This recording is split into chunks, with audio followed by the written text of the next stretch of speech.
This is Marketing Heroes Unfiltered, the journey to CMO, the podcast where we interview high-achieving B2B marketing professionals to know their stories, struggles, and insights in this fast-paced and competitive industry. Hosted by Leslie Carruthers and Danny Muscaplat. This is a podcast about heroes. And that's why you're here, Melissa. Thank you. Thank you. Great to be here, Leslie. Yeah. So would you tell us, how do you start your day? Oh, gosh. I've started to have a very strict habit, which is at 6:45, my Labrador and I lace up and we walk about 15 minutes through my town, which is Hoboken, New Jersey, to a coffee shop. It's always the same coffee shop. And it's on this beautiful sunny corner. And we go in and I bring my my own thermos with me to the coffee shop. And I ask for a large drip coffee because Americanos are too expensive and too hot. So I get a large drip coffee with oat milk. I mean, it's become so rote. It's exactly the same thing every morning. And I get my coffee in the thermos. And it's funny because people will look at me handing my thermos to the barista. And it's clearly weird. Like, most people don't do that. They just come and get a coffee and take it in a paper cup or whatever. But I just hate creating that garbage every single morning. Yeah. So I just bring my thermos, we fill it up. And then my dog and I will usually walk back because I'll have my calls usually start around 7 in the morning or 7:30 because I work with a team in the UK. But if I've got a little bit of a window before a call starts, she and I will sit there for 15 minutes and I'll read a book and enjoy my coffee outside and then head home. So that is every single morning. That's what we do. And what's her name? Sorry? What's her name? Her name is Luna. Luna the lab. She's amazing. A black Labrador. Oh, I love that so much. That's great. My husband is Spanish, so Luna in Spanish means moon. Mm-hmm. And he said when we first adopted her, she's so black that you can lose her in a dark room. Like, you only see her eyes. Like, she's so black. And he said she is as black as the new moon. And that's where the name came from, Luna. He sounds like a romantic. Yeah, he kind of is. Yeah, really. That's great. So you mentioned that when you've got time, will read a little bit in the morning. What book are you reading right now? So right now I'm reading Walking with Sam by Andrew McCarthy. And to continue the Spain theme, this book is about Andrew McCarthy walking the Camino de Santiago with his son, Sam, who's 19 years old at the time of the story. And most of us know Andrew McCarthy as a teen actor in the movies from the 80s. I'm really dating myself now, but from all these movies in the 80s, Pretty in Pink and Weekend at Bernie's and things like that. He's actually an incredible writer. He is such an incredible writer. He's written 3 books. This is his third book. And he's also a photographer for National Geographic. So he's had a couple of amazing careers after his acting time. But this is just such a pleasant story. Every time I'm reading the book, even for 10 or 15 minutes, I just have this moment with the two of them on their journey. And and I have teenage sons also, so I relate so much to the moodiness and the distance that these teenage boys start to create when they get a little older, and how grumbly they can be and all of that. I mean, his son is the same way, so I really relate to it a lot. So that's what I'm reading now. And what I plan to start when I finish that is Mary Louise Kelly, who's an NPR host and really well-known NPR personality. She's written a book called It Goes So Fast. Or I think it's This Goes So Fast or It Goes So Fast. But it's about her son's last year at home before he goes to college. And I'm taking a child to college in August. So I feel like I'm going to need that book. Yes, for sure. Oh, wow. That's great. I'm going to add those to the list. Where's your son going? So my son wants to be an architect, and we're very excited. He's starting at Virginia Tech in August, and they have a fantastic architecture program. He'll be there for 5 years to get a Bachelor of Architecture, which means that'll enable him to become a licensed architect after 5 years.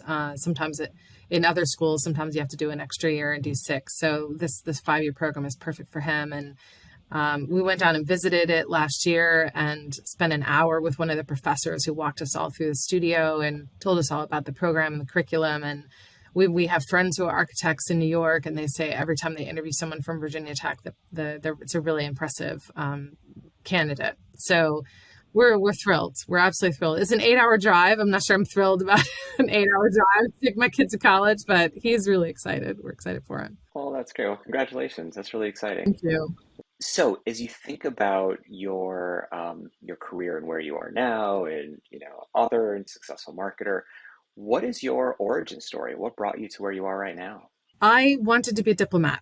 I actually took the Foreign Service exam when I was in my last year of college. I went to the University of Virginia, and we're just a stone's throw from DC. So a lot of people end up back in DC. So I took the Foreign Service exam. I applied to go to the School of International Service at American University. I was admitted to go there for a master's degree in international service.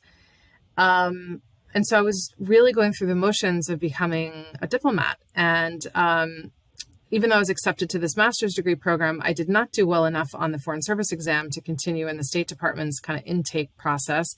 And that was probably not a big deal, but at the time, it felt like a really big deal, like a signal that this was not the right career for me. And so I decided not to go to American University. I decided to put that off. And I thought, well, I'll just think about it and I'll do something else for a couple of years and earn some money. And so I went into advertising, which has nothing to do with being a diplomat. I didn't think, but I went into advertising and couple different jobs, but eventually I ended up on Madison Avenue in Manhattan, and because it seemed like that's where you have to be in advertising. So I ended up there. I was able to get the agency I worked for at the time was Gray Advertising, and I was able to get an assignment working for Gray in Warsaw, Poland. And this was in the 90s. Again, here I'm really dating myself now. This was in the 90s, right after the fall of the Berlin Wall, and all the cool kids were going to Eastern Europe, and I wanted to do that too. So I went over to Warsaw, Poland, and was busy launching Procter & Gamble's gamut of products. So Pringles and Pantene and detergents and you name it. They've never had any of that stuff, right? So marketing to people who've never had a choice of what detergent to buy is a very different exercise than marketing it to someone in the US who's had, dozens of options for many, many decades. It's a really different, there's just this receptivity to advertising and marketing in a place like Poland after the fall of the Berlin Wall that I never have seen that anywhere else. And so that was a really exciting part of my career. And long story short, I've bounced around. I was in France for several years working on a global marketing team. Then I was in London for several years, and that's where I started working for my current company. And I've had a lot of global assignments and been in a lot of different places outside of the US. And it was interesting because recently I looked back on that and I thought, I am a diplomat. I'm just not doing it at the State Department, And so it's interesting how the career you're meant to have, it will find you, it will pursue you, and it'll surface in ways you might not expect. So, I do feel like a diplomat in a commercial sense because I've had to understand different markets and understand different cultural norms and what markets need or what customers want and how they're different in different places. And, it is a certain type of diplomacy. So, that's kind of my story and how it connects back. That's awesome. I'm curious, when you were in Poland, when the wall fell, were you doing awareness marketing because people had never heard of these things, or was there like a glut of American products and you were marketing against similar products, whether it was chips or soaps or missing? Well, I'll give you an idea of one really interesting brand I worked on was called Ace Bleach, which is a really popular bleach that Procter & Gamble produces in Europe. We don't have it in the United States, but it's a very popular brand in Europe. It's a leading brand of bleach. And When I got there, the wall had come down. I guess we were 6 or 7 years into post wall by the time I got there. So it wasn't like the minute after the wall fell, I was there. So it was a few years after, but things were still opening up. And so we were launching this product, Ace Bleach. And the thing that was so interesting was when you launched a new product in a place like Poland, you had to understand the point of departure of your audience. And the point of departure for people in Poland about bleach was using the bleach that was manufactured by the state of Poland. It was the state bleach. And the state bleach, you wouldn't be surprised to know, is pretty bad. So the state bleach put holes in everyone's clothes. It was really harsh. People had a learned fear of bleach, right? So there was this really entrenched fear of bleach and how to use bleach. And so so it wasn't that we were marketing against against competition. We were marketing against the historical kind of fear of a product that was actually much better and safer the way Procter & Gamble was making it. And so we created certain mnemonics, visual mnemonics, to help the audience start to feel comfortable about bleach. So we had this thing called the tap, where you take like a white sheet and you just really firmly tap it twice to, you clean it in the bleach and then you tap it twice and you really strongly to show that the fabric is still in good shape after it's been bleached. And it was so important to show that tap in every ad, in every place we were putting our visuals. It would be in our billboards, and you could hear the tap in our radio ads. So you have to just know what your the barriers were really an important part of our brief. What are the barriers to trial? And in this case, the barrier to trial was fear that had been created by this other product.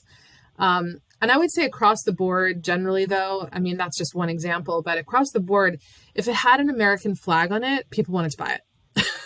So there was a real, and this goes back to the diplomacy thing. There was a real kind of automatic acceptance of anything American, really anything Western. It could have been from England or whatever, but especially anything American, including me, I would have to say. Like if I walked into a meeting, here's Melissa, she's from America. Oh, she must know everything about marketing and advertising. And I was like 25 years old, right? So there was this just kind of blank check acceptance of anything that was American. And so that made the marketing interesting too, as well. And then there's really funny story about also thinking about cultures. Poland is almost 100% Catholic, and the Catholic Church in Poland is a very strong constituent in the society. And there was this wasn't P&G, but there was this maker of lingerie called Triumph. And Triumph had these billboards all over Warsaw of women in their bras and underwear, modeling the products. And I can remember being in a taxi, flying by these billboards, and you'd see nuns out there with vats of paint. And they were throwing vats of paint on the billboard to cover up these women in their lingerie. Oh my gosh.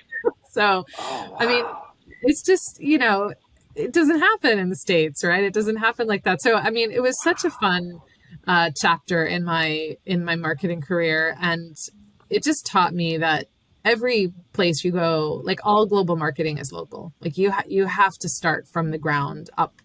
You can't really parachute in with a global model until you've figured out how the global model connects to the local reality. It's so important. Those are great stories. Thank you for that. That's fun. Fantastic. So let's talk problems. What are some of whether they're specific to global marketing or working with different cultures or the diplomacy superpower that you bring to your marketing work, what are some of the problems that become rote and you've either figured out how to handle them or you have some great insider wisdom or that you're still struggling with? Yeah, I mean, I think two challenges for marketers today, and I don't really have this cracked, but I'll tell you the sort of live, thorny problems pooling up on my desk. There's really two. One is that a big part of my job is to buy technology. Right. So I'm a technology buyer. Now I have a great procurement team and we have a tech team. So I don't do it by myself, but but especially over the past 10 years, I've spent a lot of time in RFPs to buy certain marketing technology and to build business cases around why we need the technology. And it's incredible how much technology takes up my time, right? Looking at how it works and what we need better. And, when do we need to decommission something because it's not meeting our needs anymore? So it's a constant part of my job. It's technology and understanding if I have the right technology and when I need to change it. And no one trained me for that, right? No one put me through marketing school and taught me about tech. It didn't exist. I mean, I went to business school 20 years ago. When I graduated from business school in 2003, social media did not exist, right? Just to give you an idea. And this is how much of my job is social media is massive, right? It didn't even exist. So when I was in business school, so marketers are having to bootstrap their skill sets on their own, right? And what I guess my advice would be, and I need to take this advice myself because it's really hard to carve out time to do it. But my advice would be is to create a learning path for yourself, get some continuing education credentials, get certified in different types of technology. Salesforce has a great, curriculum that you can look at. HubSpot has a really nice curriculum. I think Adobe Marketing Cloud has some good courses. LinkedIn Learning has tons of things as well. But figure out spend some time on those curriculums and get some of those certifications because marketing is a tech job now. It's really a tech job. Now, the other problem I said I have two problems, or maybe problem is a harsh way to describe it. It's two hills to climb. The other hill to climb is data. Marketing is a data job. And I also was not really sat down 20 years ago in business school and taught how to run marketing data necessarily. I mean, I obviously took finance classes and I took statistics classes. I understand how to manipulate data. I understand statistical significance and I understand the principles of data. But data landscapes in marketing are so complex. And also it intersects with the technology landscape too. And in my case, I have my role is running customer marketing at Sage, and we have we're a very big company. We're a very big, complex company in 20 different countries, and we sell hundreds of products, and we've grown through acquisition, and we have a lot of CRMs. So, figuring out how do I make data sets across different CRMs compatible with one strategy is a huge challenge. But it's really important. The customer doesn't care. The customer doesn't care that there's multiple CRMs. That's not even crossed their mind. They just want to be treated like a customer from one single company that understands one data source. So the fact that marketing has become when I started in marketing, I thought I love the creative angle. I started in an ad agency. I did ad campaigns. And my starting point was the creativity of advertising. And that's why I got into it. And over the course of my now almost 30-year career in marketing and advertising, I mean, creativity is still really, really, you can't win hearts and minds without an incredible creative idea. So that's never going to go away. But the job has become so much about tech and so much about data. And it just becomes more and more that every day. So I'd tell someone listening to this who's in the first few years of their marketing career, probably for them, what I'm telling them is so obvious. And of course it's marketing, it's tech and data. That's what I thought I signed up for. It's not what I thought I signed up for 30 years ago, right? 30 years ago, it was about the creativity, and it was, there were 3 networks that you put your TV ads on and, stuff like that. It's a really different landscape. So, just know that and figure out how to upskill yourself and stay up to date with the technology. It'll really help you. It'll really help you. And, I think the exciting thing about the data, I mean, I make it sound a little onerous, but the exciting thing about the data is that it allows us as marketers to be so personalized and so much more relatable than we ever could have been, when I first started out. I mean, one of my favorite examples recently is I was flying somewhere and I got to Newark Airport and I was on United and I pulled up the United app, and United knows that I'm TSA pre-checked. And at the top of the app, it said, welcome to Newark. It also was locating me. So it knew that I was arriving at Newark. And it said, welcome to Newark, Melissa. You are TSA pre-check. So you can fly through security, go to lane 8, and then your gate is C12, and click here for a map of the airport to find it, right? So they knew exactly where I was in my journey. They knew that I was a TSA pre-checked passenger, and they reminded me that. And I was thinking to myself, this is a company who knows exactly who their customer is, right? And they know all the things they need to know about their customer as a passenger. And they're showing me that they know it. And that's a great experience, right? You want to be a customer of a company like that. That's incredible. Do you find that you have data accuracy issues, cleanliness issues, hygiene issues? Yeah, I mean, I think every company does. I think every company has to go through its data cleansing. And one thing we do in our marketing process is we'll have, one team will come up with a data set or a segmentation design, and then another team will look at it and say, well, are the SIC codes right? Is the source right? And double check it. So we do a lot of kind of we have redundancies to just check that the data is actually what we think it is. But I'll tell you, I made one of the most horrific mistakes in my marketing career this was a data mistake, was bad data. And this was when I was at American Express and I was doing this loyalty campaign where I was sending these personalized letters. It was direct mail because it was, this was 15 years ago, I guess. Direct mail. We were sending these personalized letters out about people's membership rewards points on their Amex cards. And the objective of the campaign was to inform the customer about their balance and to give the customer some customized ideas about how to use their membership rewards points. Because if you use your points, then you want to go spend on the card, right? Because you lose your points. And that's part of how a company like American Express makes money, but it also makes the customer happy. So we were sending these letters, and there was a little field where it would say, "Dear Melissa, congratulations on collecting blank, data field points, membership rewards points. Here are some ideas on what you can do with them this summer," or something like that, right? That data field, my data set was wrong.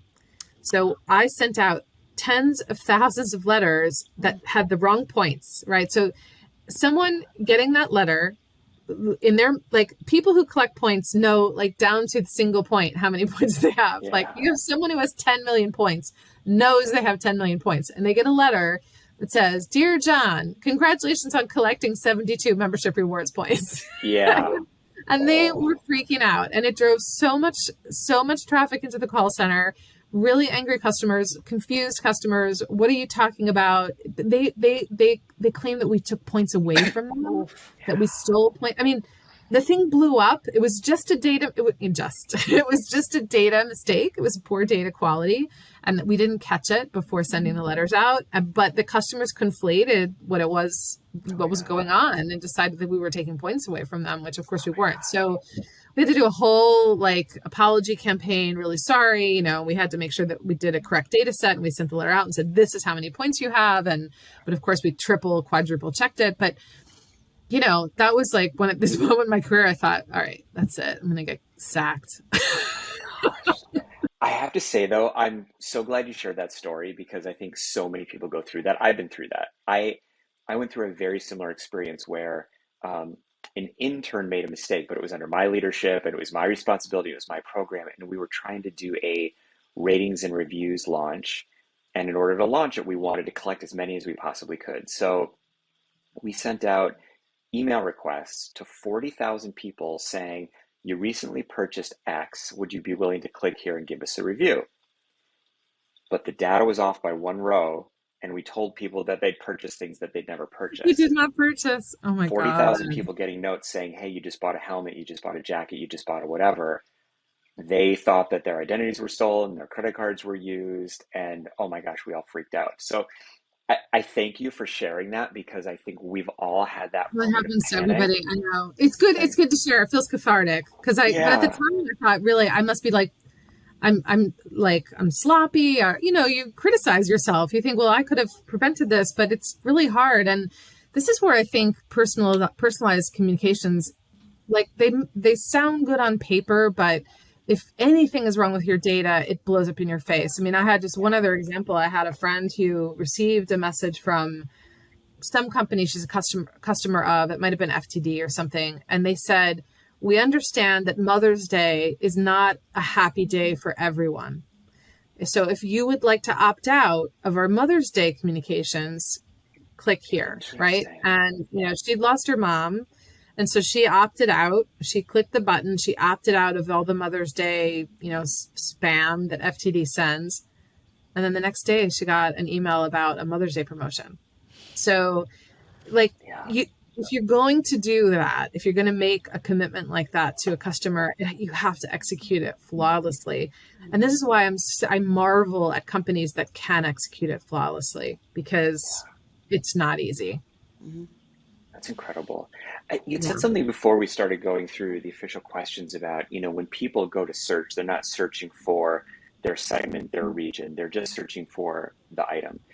We definitely have that where I work right now, where we've got different segments, but we all sell the same software and nobody's searching for this software for their segment. Is that enough that you've figured out how to crack? And you're talking about personalization and getting focused, but if they're not giving you that input on search, how do you crack that nut? I'm going really into the weeds here. But. Yeah, I don't have a kind of quick answer to that. I mean, I think some of it, like our blog, for example, will have content for small businesses and content for larger, medium enterprises. And you can kind of tell by the type of content that people are reading, like what type of business they are, whether they're small or large. Some information comes through on cookies, but, it's very broad. And so we sometimes will look at content consumption to sort of tell us what a person is, what a visitor is on the site. But it's really hard. Like, I think it's just, customer marketing is a little bit of a different situation, because we know who you are. You are our customer. We have all your information. we know your address and your phone number. We know what your industry is. We know how you use the products. So customer marketing is way easier from the standpoint of the fact that we have so much information about you that you give us, that we kind of have no excuse but to be personalized with you. Right. But even that is not easy, because, some companies will not have this completely streamlined customer data repository that's a one-stop shop for all the customer data. And we don't, but it is something we strive to have, and we know it can really massively help us. But the customer marketing, you have no excuse. You know everything about the customer, and you should be acting on it. And customers expect companies to act on their information. I mean, they expect that. And when you don't, and in fact, when you act in a way that's really contrary to the information, like my friend getting the Mother's Day messages when she opted out of those, you lose a customer when you do that, right? Yeah. Very good. Leslie, do you want to take the next one? Cool. Yeah, no, this is great. We're usually back and forth like ping pong ball with our questions, but this is fantastic, Melissa. So you've mentioned a few things already about how marketing has changed over the course of your career, but I'd like to ask that question freestanding, just to see, what are the big rocks for you? Yeah, I mean, I'm fascinated by targeting on social media. I mean, I think Meta they have their issues. However, it is pretty incredible that if you want to target orthodontists in San Diego, who have a household income over X, or have like business turnover over Y, or whatever it is that you want to target, or are interested in water skiing, right? Like you can target like that on Meta, and that is crazy. Like that's why that company is so valuable, right? Because we've given Meta all of our information. They also see what we post, what we respond to, what in content we engage with, and they can put us into these targeting buckets, and that's the value of something like Meta. That's why it's so valuable. And as a marketer, it just fascinates me. I do some of my own marketing for the book I just launched about remote work. And the sweet spot target audience for me is human resources executives and people who lead HR teams. And so I do advertising on Meta, and I can tell Meta I want women in Philadelphia who are chief people officers. And then I create content that is saying, HR leaders of Philly, time to break free from the blah, blah, blah, or whatever. Like I create some messaging that's about Philadelphia, and I'm able to target it only to those people. And that's crazy. It still fascinates me. So, I think there's just so much fun to be had with the, and I'm not really that fussed with privacy. I know some people are, but and TikTok goes back and forth on the naughty list. I'm not really worried about my data. I feel like I lost control of my data a long time ago. And I feel like the horse is out of that barn. So that's just my personal feeling. I know a lot of other people feel differently about it, and I respect that. But as a marketer, I think what's interesting about it is the ability to be that much more relevant, right? Because of the data. And I think that actually helps people. I think it saves people time. It helps people in the decision science in their life. I can't tell you how many things I've purchased off of Instagram. And the reason is because it's so relevant to me. I'm just like, oh my God, I really need that thing. Yeah. It's so relevant to me, and it helps me. And it's something that I wouldn't have found in a million years unless it were put in front of me on Instagram, and then I buy it. So, I think that marketing being able to be more relevant this day and age is what's so exciting for both companies and marketers and the customers that they serve. I just think it saves time, and I think it helps connect the right products with the right buyers. That's awesome. I agree 100%, by the way. It's like we trade some of our public-facing data for free services that help us find the things that we want. It seems like a pretty good trade to me. Yeah, it usually is. I mean, I don't until I have to deal with identity theft. I'm pretty relaxed about it. But yeah, I understand people who are cautious, and they're right to be cautious. I think. So I'm hoping. I'm throwing caution to the wind a little bit, because I think I'm just fascinated by what you can do with the data. So aside from the possibility of maybe someday dealing with identity theft, is there another topic that keeps you up at night? This is going to sound like I'm going to sound like Obi-Wan Kenobi or something saying this, but I mean, I'm over 50, and I do think about my legacy in my career. Like what am I going to stop? When is my stopping point? What do I want to be able to say I did when I get to that stopping point?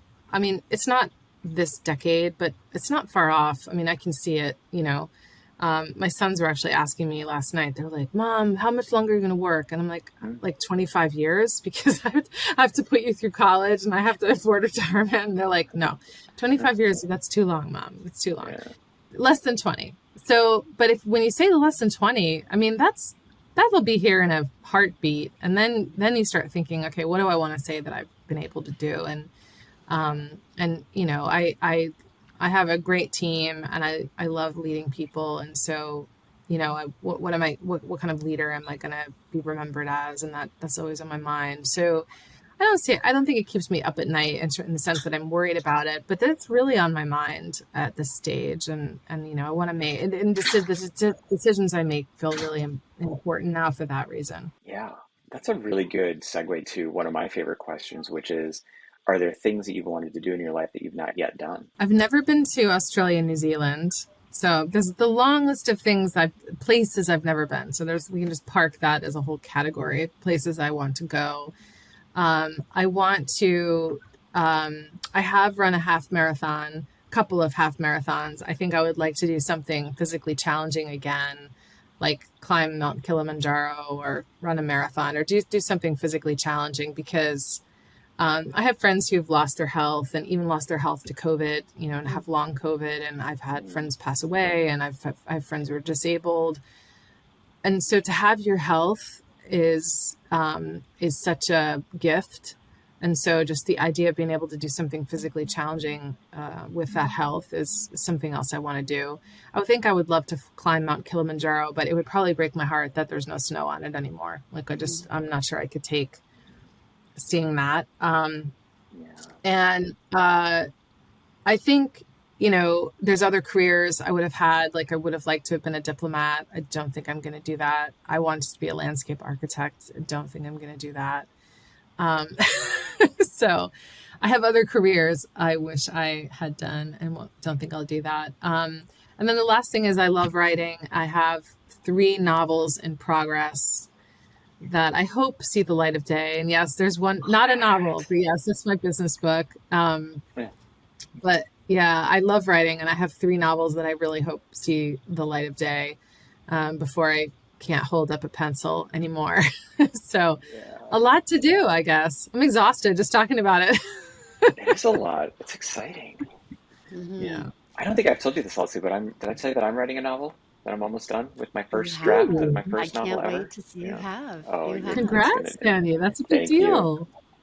I will probably be the only one to enjoy it because I'm writing it for this is a book that I would want to read, and I think other people are going to be like, oh my God, it just kind of goes and goes and goes. But I'm excited about it. So I'm excited for you and your That's why 3. you write. That's why you write, is you write a book that you need to read. Like that's why I wrote Your Resource is Human, because I needed to read a book about how to make remote work. And every book I read on that subject was about the Wi-Fi and the meeting technology and the how to handle, how to document things and how to handle disparate distributed teams and things like that from a kind of meeting and scheduling standpoint.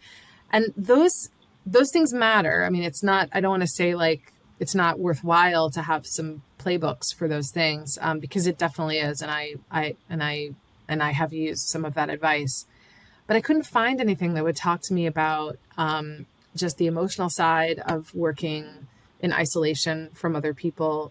It's actually not normal for people to be in isolation. It's just not. This is why solitary confinement is one of the worst punishments you can have, because it's really hard for humans to be in solitary confinement. And so, remote work is solitary confinement. That's what it is. And I couldn't find any book that would just help unpack that. And then what do you do? Because you want to have the flexibility, you want to have the option to work remotely, and it helps you on the fringes of your life. And so there's so many benefits, but it's also hard. And I think I really don't think companies are solving for what's hard about it. I think what companies want right now, I know what companies want right now is they want people to come back. And so that's where they're focusing their energies. And every time people ask me, do I think, remote working is a good idea? My answer is actually no. I don't think remote working is a good idea. I think hybrid is a really nice solution. And I think people should be able to work, a mix of office and home. And I think we should be really flexible and fluid about how we design that. But 100% of the time in your house, all the time, for most people is really hard, and I personally don't think it hasn't been healthy for me. And I didn't understand why till I read the book. Till I wrote the book. I didn't really understand what was going on with me. I thought it was just weird. Everyone else seems to love it. Something must be wrong with me. And then when I did the research for the book, I realized, okay, there's just aspects about my personality and the things that I need as a person that are incompatible with 100% remote work. And so what I would just tell people is to know yourself, know whether or not remote work fits you or not. Some people it will fit, and that's great. So go do it. Amazing. But know if it's not what fits you. And if it's not what fits you, then find employment that allows you to have a mix of, home and office, and that has a work design that fits what you need. And none of us have been trained to know what we need, right? Because it was always 9 to 5 in an office up until a few years ago. But now we have to be more self-aware. We have to know what we need. And the companies have to know what people need, and then match the company to the person. And I think those remote work needs need to be part of interview processes. I think we need to take probably personality inventories before we're hired. about whether or not we're someone who's suitable for remote work. I think within a company, if someone says, I want to work remotely, I think they should have to go through an inventory, a psychological inventory to figure out, is this going to be good for this person or not? Mm-hmm. We don't do any of that today. And we really need to. Yeah, and not just good for the person, but good for the team the person's on Exactly. and the company. Yeah, that's right. That's It's right. not- Yeah, it's all interconnected. It's all interconnected. And I think, you know, companies are asking some of the questions, you know, is the job suited for remote work? Is the team suited for remote work? Is this good for the customer? You know, so we're asking some of these questions really good, but we're not asking, is it good for the person? Is it good for the person interpersonally and psychologically? We're just not asking those questions. And I think we really need to. And I can't tell you how many people I talk to who are just feeling alone. They're just feeling alone. They're feeling detached. They're not quite sure why. They're like, well, I have all this flexibility, but I get up depressed every day, right? And so we have to just start figuring that out, you know, and I really think people should have flexibility. I'm very pro flexibility. I'm very pro hybrid. I am, for me personally, not pro remote work 100% of the time, because I just know it's not my mode. So yeah. I hear I'm so glad you wrote the book. Yeah, thank you. Yeah, it's an important one. Leslie, show it again. Yeah. So if we do like a screenshot, we can. That's it. Your research is human. That's right. Yes. I like it. It's fantastic. I mean, so much research, so many people that you talked with, and the data points that, I mean, it really is comprehensive, and it is a resource that was missing. Yeah. Absolutely. Yeah. And one thing I'd say, because I know you and I talked about the search guru, Leslie, and also I talk about Matt Mullenweg's company, Automatic, which is a $7 billion company. It's a huge private company. And Matt made the decision on day one that his employees would all be distributed. And so they would be fully remote. There would be no headquarters office. He made that decision. And I love the reason he made that decision. The reason he did that was because he believes that talent is distributed around the world, but opportunity is not. That's right. And this is so true. There's no reason that a person in Oklahoma City can't have a Madison Avenue advertising job. That shouldn't be in their way, right? And so we need to distribute opportunity, and remote work is part of the way to do that. But Matt also did something really important with his model, in that he created these meetups. He created a meetup rhythm. So everyone was distributed, but a couple of times a year in different formats, people would come together to meet up for, you know, a week or 10 days. And they would do these meetups. And this is a rote, like, mandatory part of their culture. Like, you come to the meetups, right? And the meetups are not as much focused on business as they are on building connections and human relationships. And that's on purpose. And that's a big focus of theirs. And his worry during COVID was, I mean, you think he'd be fine in COVID because his people were already remote anyway. But his worry in COVID, and interviews I've heard from him, was he had to stop his meetups. And he was like, you know, he had to stop his meetups. And that was a really important ingredient to remote work actually working. And so I think if a company's out there listening to this and thinking, well, gosh, how do we get hybrid right? How do we get remote right? We want to be distributed. How do we do that if it's going to make everyone feel lonely? Look at what Automatic has done, right? Look at their model and create meetups, create opportunities to bring people together. I think T&E budgets need to be specially allocated to fully remote workers, so that those fully remote workers have an opportunity to get together. We have to think of T&E that way, right? And we typically don't, right? We typically have all the people in the headquarters office who do offsites and who fly around together and everything. And then no one is thinking about the remote worker, right? That's right. And we have to change that. I love that burning topic of yours. It's so important and make a difference for so many people. Thank you for writing the book, and I mean, you stayed up. This was a passion project on the side of your desk.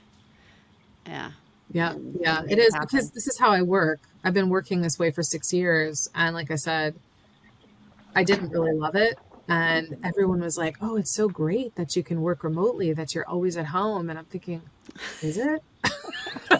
You know, I feel like it's so great. And so I needed to answer the question, why do I not like it? Totally. Yeah. And then what I found out is lots of other people also don't like it. Yeah, And they not couldn't alone. explain why. So, yeah. That's great. I appreciate the commitment, the self-awareness. Mm, It's kind of, you're kind of, as you were sharing about it, you reminded me of the introvert extrovert conversation. right. And Right. how you can do this, but it's so draining. But for someone else, it's completely fueling. And Yeah. Yeah. We're all set ourselves different. up well. We're all different. And Yep. like I said, some people are going to be absolutely great in a fully remote role, and it fits their life, it fits their personal commitments, it fits their lifestyle, the things that matter to them that are Totally. priorities. So I mean, there are that's lots of me. reasons that fully remote work is 100% 21 the right years. thing. Yeah. Yeah, I you've been can't doing it for a long imagine. time. It fits you. It fits your company. It fits the people who work with your company. Yep.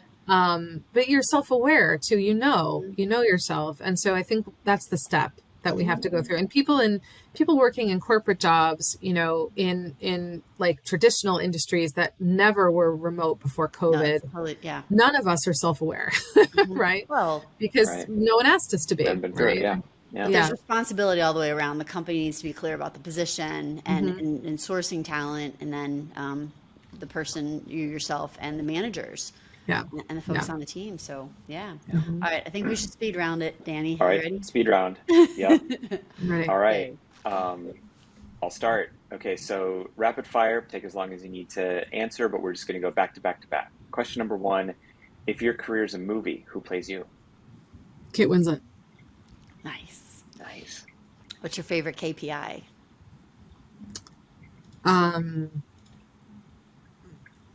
Pages read out of a book. Nice. Fair enough. Love that. I haven't heard that one before. That's great. First job, worst job. First job was Domino's Pizza. Worst job was a waitress on the night shift at a Denny's restaurant on a highway in Virginia. Don't ever do that. Don't ever let your child do that. Oh, that sounds horrible. Who's the most fascinating contact in your phone? In my phone. I'm going to be a romantic here and say it's my husband. Aw, love that. If you could be famous for one thing, what would it be?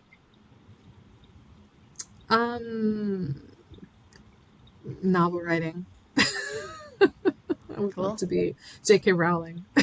That'd be amazing. What's the best compliment you've ever gotten? That I'm supportive. Yeah. Nice. If you could describe yourself in 5 words, what would they be?